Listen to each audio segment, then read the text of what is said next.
Hi guys, nandito po tayo ngayon sa East West Road. Ayan, kahabaan ng East West Road. Barangay Pangil. At nandito po ang ating binebenta ng mga farm lot ngayon. Ang kagandahan sa farm lot natin is malapit na malapit sa highway. Yan. Dito makakabili kayo ng 8,000 per square meter yung part na ito. Ayan. And yung mga nandun na sa dulo is 7,000 per square meter.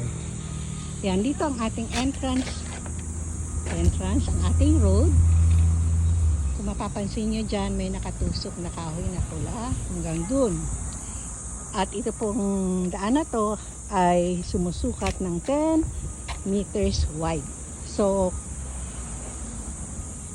lahat ng sasakyan, klase ng sasakyan, pwedeng pumasok dito. Sa lubungan ay malaki pa rin ang daan.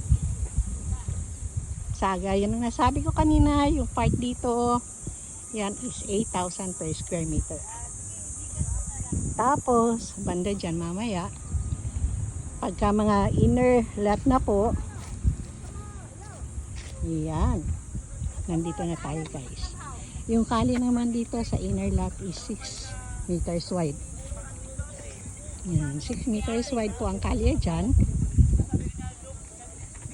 At part dyan ay 7,000 per square meter na.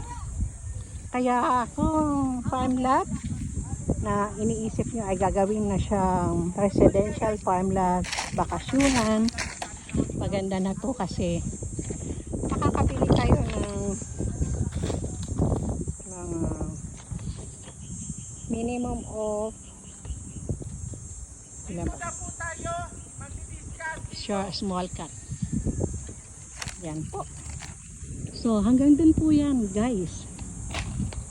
Doon sa may mga tao na doon, lagpas pa doon. At hanggang doon. So dito po 7,000 per square meter. Kagandahan, bago nyo makuha ang inyong property, meron na siyang kalye. Kung inner unit po kayo, inner lot, ang road size po is 6 meters wide.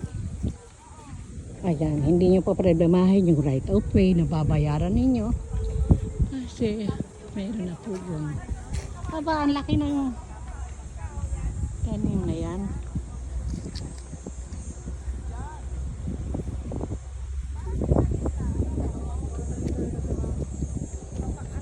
Ganda.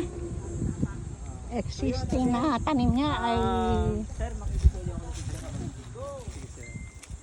pinya. Pantay na natin sila para doon ay may mga kamansi.